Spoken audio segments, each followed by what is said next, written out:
ഇതെന്താണ് തുടങ്ങുന്നില്ല ഹൈദർ? എനിക്കൊരു മൂഡില്ല ഇന്ന്. എനിക്കൊന്ന് പുറത്ത് പോകണം. പുറത്ത് പോയിട്ട് വന്നിട്ട് സംസാരിക്കാമല്ലേ? എന്നാൽ ഞാൻ തന്നെ തുടങ്ങാം, കുഴപ്പമില്ല. അപ്പം ഹൈദർ എന്താണ് തുടങ്ങുന്നില്ല, ഞാൻ തന്നെ തുടങ്ങുവാണ്.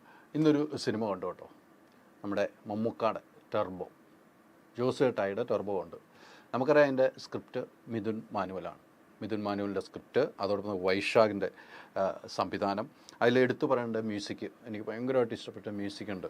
അതോടൊപ്പം തന്നെയാണ് ഫൈറ്റ്, ഒരു രക്ഷയില്ലാത്ത ഫൈറ്റ്. അതാണ് ഈ സിനിമയുടെ ഏറ്റവും ഹൈലൈറ്റ് എന്നുള്ള കാര്യം. ഫൈറ്റ് ഗംഭീര ഫൈറ്റാണ് മമ്മൂക്കാട് ഫൈറ്റ്. പറയാതിരിക്കാൻ പിള്ള ഒരു 3, 4, 5 ഫൈറ്റ് ഉണ്ടെങ്കിൽ അത് മനസ്സ് നിറയിക്കുന്ന ഫൈറ്റാണ് എന്ന കാര്യത്തിൽ സംശയമില്ല. അതോടൊപ്പം തന്നെയാണ് എൻ്റെ ഫോട്ടോഗ്രാഫി. അപ്പോൾ എനിക്ക് ഈ സിനിമ വർക്കായി എന്ന് പറയാനുള്ളത്, എനിക്ക് ഫൈറ്റാണ് എനിക്ക് ഒരു രക്ഷയില്ലാതെ വർക്കൗട്ടായിരിക്കും. ആ ഫൈറ്റ് സീൻ കാണാൻ തന്നെ പ്രേക്ഷകർ തിയേറ്ററിലേക്ക് എത്തിയാൽ ഒരു നഷ്ടവും വരില്ല എന്നാണ് എനിക്ക് തോന്നിയിരിക്കുന്നത്.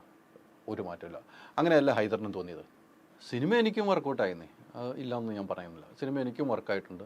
അപ്പോൾ ഈ പറഞ്ഞ ആരെയാണ് സ്ക്രിപ്റ്റ്, ആരെയാണ് ഡയറക്ഷൻ, ആരാണ് അഭിനയിച്ചത്, മമ്മൂക്ക എന്ന ആ 3 അക്ഷരമല്ല അഭിനയിച്ച് ജോസേട്ടായിട്ട് സിനിമ എനിക്ക് വർക്കായി. എന്നാലും ഞാൻ ഒന്ന് പുറത്ത് പോയിട്ട് വന്നിട്ട് ഞാൻ ബാക്കി സംസാരിക്കാം. അപ്പോൾ അലി, ഞാൻ അവിടെ നിന്ന് റിവ്യൂ പറഞ്ഞിട്ട് ഇറങ്ങിയത് എന്തിനാണെന്നറിയില്ലേ? നമ്മുടെ മമ്മൂട്ടി ആ ജോസേട്ടായി ഉപയോഗിച്ച ടെർബോ ഇല്ലേ, അതിലൊന്ന് യാത്ര ചെയ്യുന്നുണ്ട്. അതെ, ജോസേട്ടായി ഉപയോഗിച്ച ടെർബോ ഇതാണ് കേട്ടോ. അതെ, ഞാൻ അതിലിരുന്നാണ് ഇന്ന് റിവ്യൂ പറയാൻ പോകുന്നത്.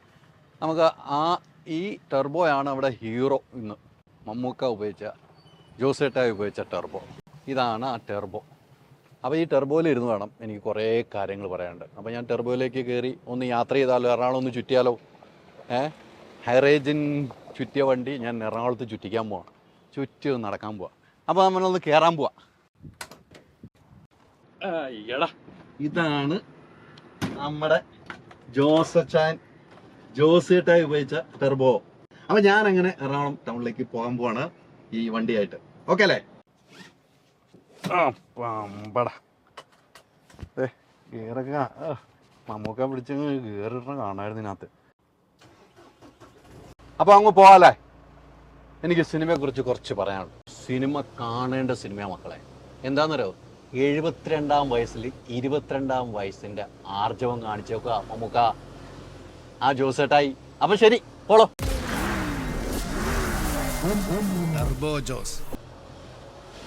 അപ്പം സിനിമയെക്കുറിച്ച് പറഞ്ഞു കൊടുക്കാം. സിനിമ ഇന്ന് കണ്ടു, എനിക്ക് ഗംഭീരമായിട്ട് വർക്കായി കേട്ടോ. ഞാൻ അതുകൊണ്ടാണ് മമ്മൂക്ക ഉപയോഗിച്ച ആ വണ്ടി എന്നെ അടുത്തൊന്ന് റിവ്യൂ പറയാമെന്ന് പറഞ്ഞു.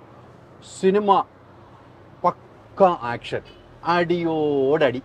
ഞാൻ നേരത്തെ പറഞ്ഞില്ലേ, 72-ാം വയസ്സിൽ മമ്മൂക്കാടെ 22-ാം വയസ്സിൻ്റെ ആർജവം കാണിക്കണമെങ്കിൽ എന്തായിരിക്കും ഫൈറ്റ്.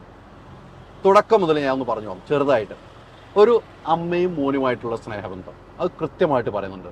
ബിന്ദു പണിക്കർ ചോദിച്ചേക്ക് എന്താ അഭിനയം എന്ന് പറയാമല്ലോ. ഒരു അമ്മയും മോനുമായിട്ടുള്ള ബന്ധം, ആത്മബന്ധം പറയുന്നു. അത് പക്ക നാട്ടിൻപുറത്ത് ഇടുക്കി എന്ന ഹൈറേഞ്ചിൻ്റെ മലമുടക്കിലുള്ള ഒരു സംഭവമാണ്. അത് ഗംഭീരമായിട്ട് വർക്കൗട്ടായിട്ടുണ്ട്. അത് കഴിഞ്ഞിട്ടാണ് പിന്നീട് മമ്മൂക്കാടെ ഒരു ഫൈറ്റ് കാണിക്കണം. ഓ നോക്ക് മക്കളെ, അങ്ങനെ ഭയങ്കര ഫൈറ്റായിരുന്നു കേട്ടോ. ഫൈറ്റ് നമ്മൾ പറയാതിരിക്കില്ല. മിഥുമാനുവലിൻ്റെ സ്ക്രിപ്റ്റും വൈശാഖിൻ്റെ ഡയറക്ഷനും ഒക്കെ ആയപ്പോൾ ആ സിനിമ ഒരു പൊളി ആണ് കേട്ടോ. ഒരു രക്ഷയില്ല. നമ്മളെ സംബന്ധിച്ചിടത്തോളം ഒരു സിനിമ കണ്ടിറങ്ങുമ്പോൾ നമുക്ക് ഉണ്ടാകുന്ന ഒരു ഫീലുണ്ടല്ലോ, അത് എത്രമാത്രം ഉണ്ടെന്ന് ഈ സിനിമ പറഞ്ഞു വെക്കുന്നുണ്ട്. അതോടൊപ്പം പിന്നീട് മമ്മൂക്ക ചെന്നൈയിലുള്ള ഒരു ജീവിതം, ചെന്നൈയിലേക്ക് എത്തുന്നു. അത് അതിനകത്ത് ഞാൻ കഥ പറയുന്നില്ല, ചെന്നൈയിൽ എങ്ങനെ എത്തുന്നുവെന്ന് നിങ്ങൾ സിനിമ കണ്ട് തീരുമാനിക്കുക. ആ ചെന്നൈയിലെത്തിയിട്ട് അവിടെയുള്ള കുറേ മമ്മൂക്കാടെ രസകരമായ ഡയലോഗും, അതോടൊപ്പം തന്നെ ബിന്ദു പണിക്കർ ചേച്ചിയുടെ ഒരു ഡയലോഗ് ഉണ്ടല്ലോ, ഒരു കൗണ്ടർ ഡയലോഗ് ഉണ്ട് കേട്ടോ. ഗംഭീര കയ്യടിയാണ് തിയേറ്ററിൻ്റെ അകത്ത് കിട്ടുന്നത്. പക്ഷേ എന്നെ സംബന്ധിച്ചോളം മമ്മൂക്കാടെ ഫൈറ്റാണ് ഏറ്റവും ഹൈലൈറ്റ് ആയിട്ട് പറഞ്ഞത്. മമ്മൂക്കാടെ ജീവിതത്തിൽ ഇത്തരം ഒരു ഫൈറ്റ് ഇതൊന്നും ഉണ്ടായിട്ടുണ്ടോ എന്ന് ചോദിച്ചാൽ എനിക്കൊരു സംശയമുണ്ട്. പക്ഷേ ഇല്ല എന്ന് ഞാൻ പറയാൻ തയ്യാറുമല്ല. മമ്മൂക്കാടെ ഫൈറ്റുകളൊക്കെ ഉണ്ടായിരുന്നു. പക്ഷേ ഈ സിനിമയിൽ ഈ പ്രായത്തിലുള്ള ഈ ഫൈറ്റ്, പ്രായം എന്ന് പറയുമ്പോൾ മമ്മൂക്ക സോറി കേട്ടോ അങ്ങനെയൊന്നും വിചാരിക്കില്ല, എനിക്ക് ഇഷ്ടപ്പെട്ടുകൊണ്ടാണ് പറയണത്. ആ ഫൈറ്റ് സീനുകൾ, പിന്നീട് ഫസ്റ്റ് ഹാഫ് ചെന്നൈയിലുള്ള ജീവിതങ്ങൾ കാണിക്കുന്നു. പിന്നീട് ഒരു ഫസ്റ്റ് ഹാഫ് തീരുമ്പോൾ നമ്മുടെ മനസ്സ് അലിയിച്ചുകൊണ്ടാണ് ഫസ്റ്റ് ഹാഫ് തീരുന്നത്. അത് നമുക്ക് കുറച്ച് വേദന ഉണ്ടാകുന്നുണ്ട്. ആ ഫസ്റ്റ് ഹാഫ് തീർന്നു കഴിഞ്ഞാൽ ഉടൻ തന്നെ സെക്കൻഡ് ഹാഫിലേക്ക് പോകുമ്പോൾ ചെന്നൈ പട്ടണത്തിലുള്ള യാത്രയും കാര്യങ്ങളും കാണിക്കുമ്പോൾ നമ്മുടെ മനസ്സിൽ കുറേ ചിന്താഗതി, ഇതെങ്ങനെയായിരിക്കും സബ്ജക്റ്റ് പോവുക, എങ്ങനെയായിരിക്കും കഥ പോവുക എന്നൊക്കെ നമുക്ക് ചിന്തിക്കാൻ പറ്റും. ഇതിനൊക്കെ ഏറ്റവും വലുതാണ് ബാക്ക്ഗ്രൗണ്ട് സ്കോർ. ബാക്ക്ഗ്രൗണ്ട് സ്കോർ ഒരു രക്ഷയില്ലാത്ത ബാക്ക്ഗ്രൗണ്ട് സ്കോർ ആട്ടോ, അത് പറയാതിരിക്കാൻ പറ്റില്ല. ആ ബാക്ക്ഗ്രൗണ്ട് സ്കോറാണ് സിനിമയെ പിടിച്ചിരുത്തുന്നു, നമ്മളെ വലിയ ആ രീതിയിൽ തിയേറ്റർ കുലുക്കുന്ന രീതിയിലേക്ക് പിടിച്ചിരുത്തുന്ന രീതിക്കുള്ള ബാക്ക്ഗ്രൗണ്ട് സ്കോർ.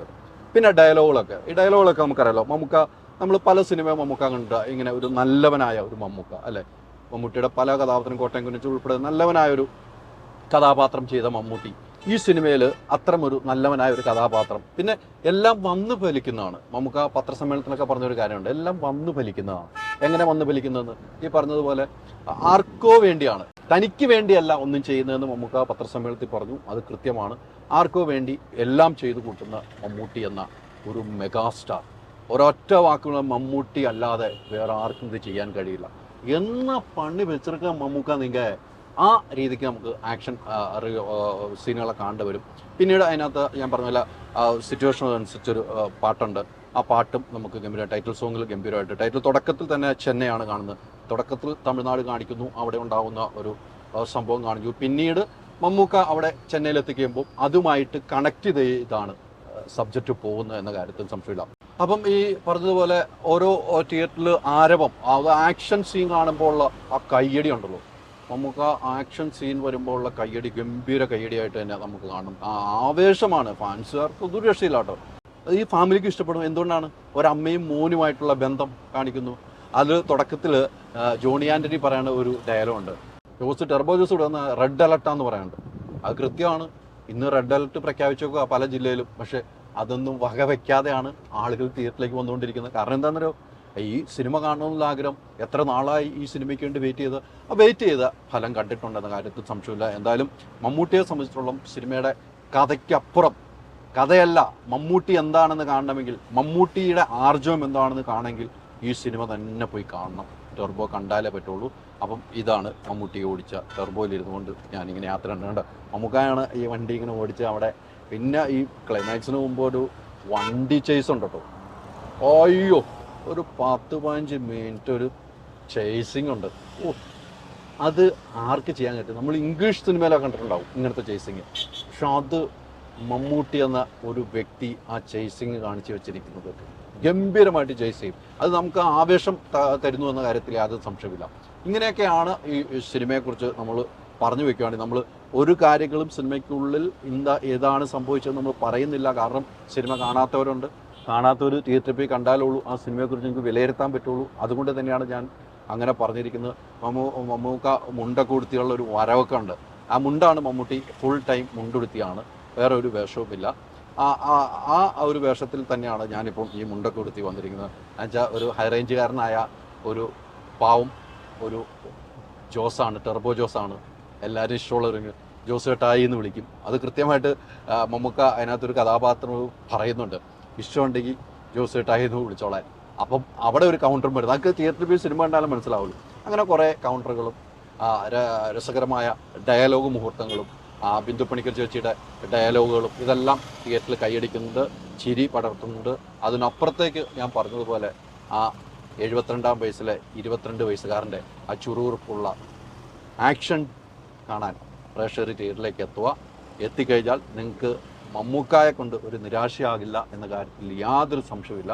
അപ്പോൾ നമുക്ക് ഇത് വൈൻഡപ്പ് ചെയ്യേണ്ട സമയമായി. കാരണം ഈ മമ്മൂക്കയുടെ വീട്ടിൽ നിന്ന് വണ്ടി ഒന്ന് ന്യൂട്രലിൽ മേടിച്ചാണ് തിയേറ്ററിൽ വന്നപ്പം, എന്നിട്ടാണ് ഈ വണ്ടിയിൽ യാത്രയാണ്. അപ്പോൾ നമുക്കൊന്ന് ചേസ് ചെയ്താലോ, ഒന്ന് ഗിയറൊക്കെ ഒന്ന് മാറ്റാൻ പോകട്ടെ. മമ്മൂക്ക മറ്റുള്ള ഗിയറൊക്കെ മാറ്റാൻ പോവാം. ഉണ്ടോ? അങ്ങ് പോവാം. നമ്മളിനി ഒരൊറ്റ പോക്ക് ഞാൻ പോകാൻ പോകണം കേട്ടോ. ആണ് ചേസിങ് എന്ന് പറഞ്ഞ സാധനം. റോഡൊക്കെ കണ്ടോ വിജനമായിട്ട് കിടക്കുകയാണ്. ഞാൻ ഇങ്ങനെ പോയിക്കൊണ്ടിരിക്കുകയാണ്. മമ്മൂക്ക ഹൈ റേഞ്ചിലൂടെ വണ്ടി എങ്ങനെ ഓടിച്ചു. ആദ്യത്തെ ഫൈറ്റ് സീനിൽ മമ്മൂക്ക വന്ന് ഈ ടെർബോ നിർത്തുന്ന ഒരു സീനുണ്ടായിരുന്നു. മോനെ, ഒന്നൊന്നര സീനായിരുന്നു. ഇതാണ് ടെർബോ സിനിമ. വൈശാഖിൻ്റെ ഡയറക്ഷൻ, മിഥുൽ മാനുവിൻ്റെ സ്ക്രിപ്റ്റ്, മ്യൂസിക്, ഫൈറ്റ് എല്ലാം കടം കോർത്തിണങ്ങിയപ്പോൾ ഒരു വലിയ സിനിമയായി മാറിയിരിക്കുന്നു ടെർബോ എന്ന കാര്യത്തിൽ സംശയമില്ല. അപ്പോൾ നമുക്കങ്ങോട്ട് പോകാം അല്ലേ? അപ്പോൾ ഈ പറഞ്ഞതുപോലെ സിനിമ കാണാനുള്ളവർ എത്രയും പെട്ടെന്ന് തിയേറ്ററിൽ പോയി സിനിമ കാണുക. മഴയൊന്നുമില്ല. നമ്മൾ എന്ത് മഴയത്ത് പോയാലും നമുക്ക് ചൂടായി വരുന്ന ആക്ഷൻ സീനുകളുണ്ട്, ചിരിക്കാൻ പറ്റുന്ന ഡയലോഗുകളുണ്ട്. മമ്മൂക്കയുടെ ചില സമയത്തെ ഒരു മുഖഭാഗത്തിൽ നിന്നും ചിരിക്കാൻ പറ്റുന്ന സംഭവം നമുക്ക് കിട്ടുന്നുണ്ട് എന്നുള്ള കാര്യത്തിൽ സംശയമില്ല. അപ്പോൾ ഗംഭീരമായിട്ട് ടെർബോയ്ക്ക് ടിക്കറ്റ് എടുക്കാം. ടിക്കറ്റ് എടുക്കുന്നവർക്ക് നഷ്ടം വരില്ല എന്നാണ് എൻ്റെ പേഴ്സണൽ അഭിപ്രായം. ഇത് എൻ്റെ അഭിപ്രായമാണ്. എൻ്റെ മാത്രം അഭിപ്രായം. അപ്പോൾ നമുക്ക് കാണാം. ഞാൻ ഇനി സ്റ്റുഡിയോയിലേക്കും ചെല്ലട്ടെ. അവിടെ ഇരിപ്പുണ്ട്. അലിയുടെ അടുത്ത് ബാക്കി കാര്യങ്ങൾ പറഞ്ഞുകൊണ്ട് അവസാനിപ്പിക്കാൻ. അപ്പോൾ ഓക്കെ അല്ലേ, ബൈ. അപ്പോൾ ശരി, ഞാൻ ഇനി സ്റ്റുഡിയോയിലേക്ക് ചെല്ലട്ടെ. അവിടെ അലി ഇരിപ്പുണ്ട്. ഞാൻ അലിയെ പറ്റിച്ചിട്ട് ഹൈദർ വണ്ടി എടുത്തുകൊണ്ട് പോയി ജോസേട്ടാൻ്റെ. ഇനി ബാക്കി സ്റ്റുഡിയോയിൽ പോയിട്ട് പറയാം. ഓക്കെ. ഇതിനായിരുന്നു അല്ലേ ഹൈദർ ഒരു മൂഡ് ഓഫ് ആയിട്ട് പോയത്. അപ്പം എങ്ങനെയുണ്ട് മമ്മൂക്കാടെ ടെർബോ വണ്ടി ഓടിച്ച്? എങ്ങനെയുണ്ടായിരുന്നു? ഗംഭീരമല്ലേ? ആ വണ്ടിയിലായിരുന്നല്ലോ മമ്മൂക്ക, ടെർബോ ജോസ് ചേട്ടായി. എങ്ങനെയുണ്ടായിരുന്നു വണ്ടി ഓടിച്ചിട്ട്? ഇപ്പോൾ മനസ്സിലായില്ലേ എങ്ങോട്ടാ പോയെന്നുള്ളത്. അപ്പം സിനിമ എനിക്കും വർക്കായിട്ടുണ്ട്. അപ്പം പ്രേക്ഷകരെ, സിനിമ എനിക്കും വർക്കായ സിനിമയാണ്. ഞങ്ങൾക്ക് രണ്ടുപേർക്കും വർക്കായി. ഞാൻ ഒന്ന് പോയത് നമ്മൾ ജോസേട്ടായുടെ വണ്ടി ഒന്ന് ഓടിക്കാനാണ്. അപ്പോൾ ഇനി വൈൻഡപ്പ് ഹൈദർ തന്നെ പറയട്ടോ. അപ്പോൾ മറക്കണ്ട, സിനിമ തിയേറ്ററിൽ പോയി കാണുക. മഴയാണ്, മഴയൊന്നും വകവെക്കണ്ട. തിയേറ്ററിൽ പോയി കണ്ടാൽ ആ മഴയത്തെ തണുപ്പ് നമുക്ക് ചൂടാക്കാൻ പറ്റിയ അടിപൊളി സ്റ്റണ്ടുകളുണ്ട്. നല്ല രീതിക്ക് ചിരിക്കാൻ പറ്റിയ കുറച്ച് മുഹൂർത്തങ്ങളുണ്ട്. അത് മറക്കണ്ട, തിയേറ്ററിൽ പോയി തന്നെ സിനിമ കാണുക. അപ്പോൾ സിനിമ കഫേ ആയിട്ട് വീണ്ടും കാണാം.